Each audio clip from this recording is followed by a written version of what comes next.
দিনাজপুরের হিলিতে বস্তায় আদা চাষ করে স্বাবলম্বী হচ্ছেন কৃষকরা। বাড়ির পাশে পতিত জমিতে কিংবা বাগানে অন্য গাছের নিচে চাষাবাদ করতে পারায় ক্রমেই জনপ্রিয় হচ্ছে এই পদ্ধতি।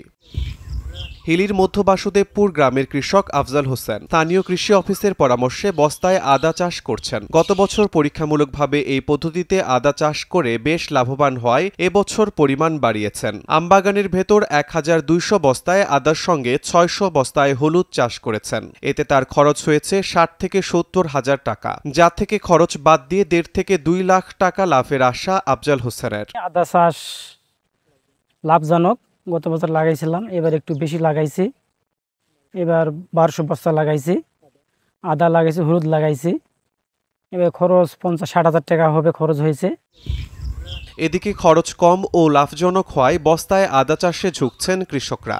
প্রথম আগে বস্তা ভরা লাগে, সেটা লাইন করা লাগে, লাইন করে তারপরে মনে করেন যে আদা ওয়া লাগে, ওয়ার পরে যখন গাছ ফুটে বেড়া তখন পানি দেওয়া লাগে। হলুদ লাগাবো, আদা লাগাবো, বিক্রি করতে পারবো, সংসার চলবে। সহজ পদ্ধতি এই গাছ লাগার সিয়া জায়গাত করে ওই তোমার বস্তাত, তাতে ফলন খুব ভালো।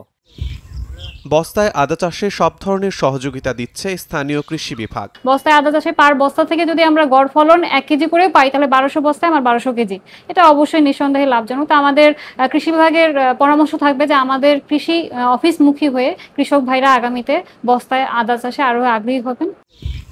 হিলিতে দিন দিন বাড়ছে বস্তায় আদা চাষ। চলতি বছর ১০,৬০০ বস্তায় আদা চাষ হয়েছে।